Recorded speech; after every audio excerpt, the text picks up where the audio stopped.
Alright, magandang buhay po sa inyong lahat mga kapatots. For today's video po ay mag-iilaw po tayo ng ating mga naglilimlim na pato. Bali ngayon ay August 3.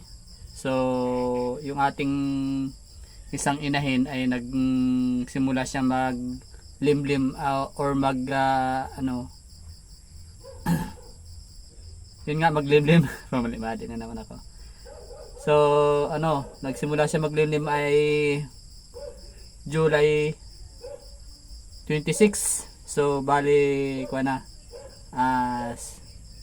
7 days na 7 days. So tingnan natin kung may biri ba o may tawag dito yung kung nabuo ba yung embryo niya. So ayan. Ilawan natin. So ayan mga kapatods, bali ang gamit natin na pang ilaw or pang candlelight. Hindi ko alam kung bakit tinawag na itong candlelightning ay ang gamit naman ay bumbilya o siguro nung mga sinaunang pag-iilaw ay kandila lang talagang gamit. So ngayon iba na teknolohiya natin, so ilaw na talaga or gamit na natin ng bumbilya. So ayan, as you can see po mga mga kapatods, ayan nakikita nyo po yung yung parang may pinakang pula siya, yun ang namumula ng itim na tapos yung itlog niya po ay talagang pulang pula talaga. So ibig sabihin may siya, may nalilimliman siya o may pinakang yung biri niya, yung hindi ko alam sa ibang salita yung biri. So okay yung embryo niya. So yan yung una natin.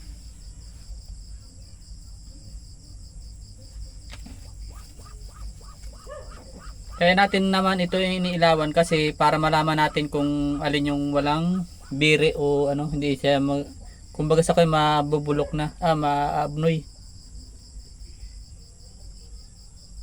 Ito katulad nito. Meron din siya. Mapula din siya. Tapos may mga ugat-ugat siya. Kala ko magni-negative. Ayun may kwan siya. Itong kwan na to yun. Yung may itim na yun. Hindi ito. Dumi ito. Ito yung kwan niya. Siya. Yun yung pinakang puso ng ating nililiman na itlog ng pato.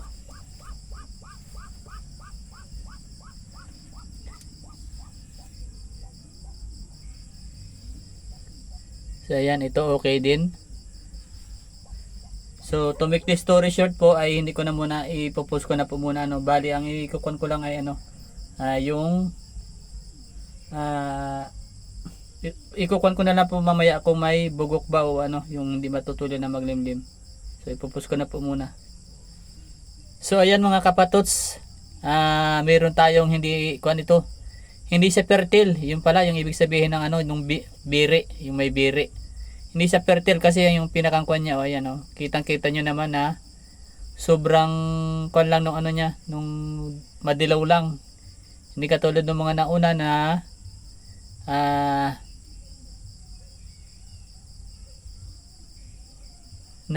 talagang namumula-mula siya.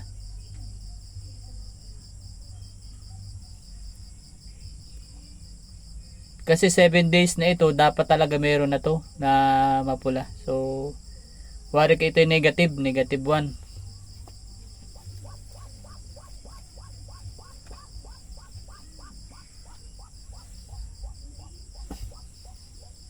So, ayan. Positive ito. Positive itong isa na to. Kitang-kita yung mga ugat. Ayan, kitang-kita yung ugat. Tapos namumulang itlog niya. Yan, differentiate lang po ng ng itlog na walang hindi fertile Ayan Ito yung fertile natin, tapos ito yung hindi fertile. So ayan. Yung sinag yung pinakang niya, yung pinakang egg yolk niya na walang embryo. Correct mo if I'm wrong sa mga kwan ko, embryo ban.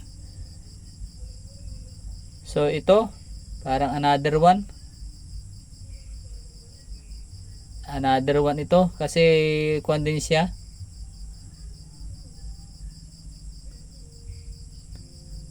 Pero bigyan natin ng chance siguro after 14 days ilawan uli natin kasi baka nahuli lang ito ng itlog sayang naman kung ikukuha naman na agad natin, hindi naman ito agad masisira kung halimbawang bugok talaga siya, hindi naman siya masisira agad na mag-aamoy. So after 14 days pwede pa natin siyang iprito or ilaga. So ayan, positive itong isa. Sunod,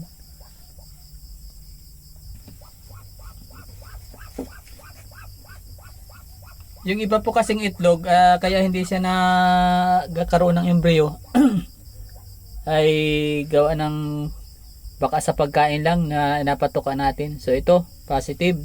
Ayan, kitang-kita nyo naman po yung yung namumula yung pinakangkwan niya.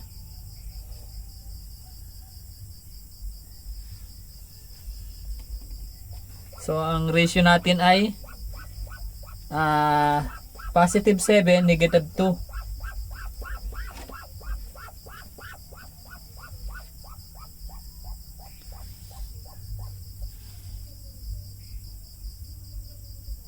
Nako, bakit may ganito? Anong nangyari naman dito sa isa nito? Sobrang itim naman niya, parang sira na yata ito.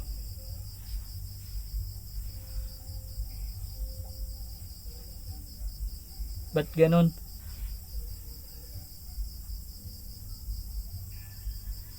Ayan, hindi mailawan, no?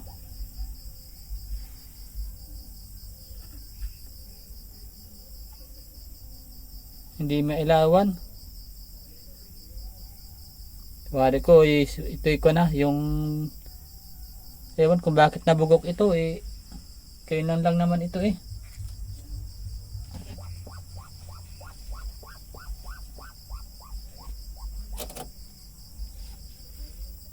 Ito, positive. Positive.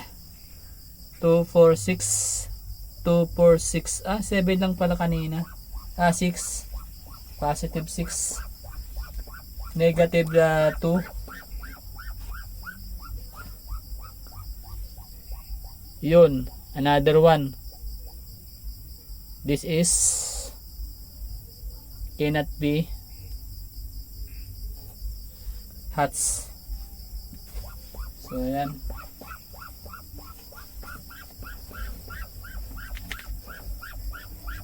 Parang kulang ito. So ito, okay. Meron siya.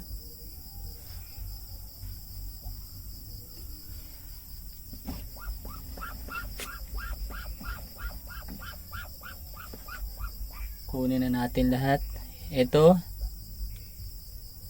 Ayan, wala din, oh. Wala din. Silag din siya.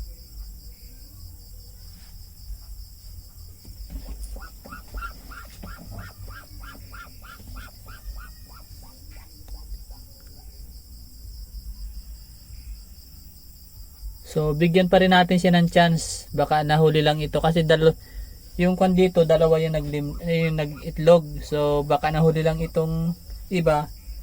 So bibigyan pa rin natin ng chance.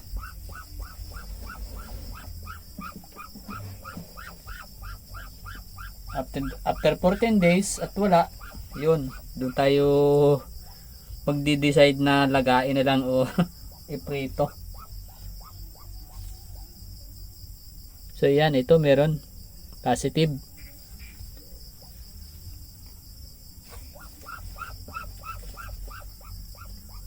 Last but not the least, dito sa ating isang inahin na itlog. So ayan, positive. Meron siyang embryo. Ayan, nabubuo na. So ang ating report na ratio na positive ay 2, 4, 6, 8, 10. Tapos sakwa natin na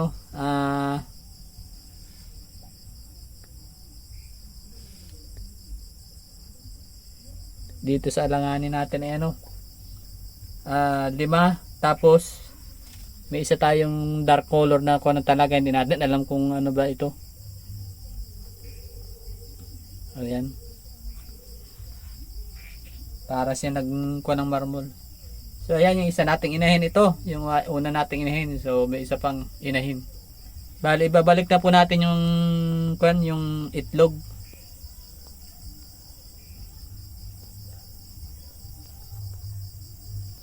Ayan, may dalawa pa palang natira mga kapatots. Ayan, ito oh. So ayan, positive din ito. Bali, may dalawa pa palang natira. So 11. Tapos itong huli. Ayan, meron din po. Ayan, kitang-kita naman ang kulay pula. Pulang-pula talaga yung itlog niya. Ayan, kita yung pinakang maitim. Yan yung embryo. So, meron tayong 12. Positive 12. Negative 5. Ayan, ilagay na po natin yung yung mga itlog uli.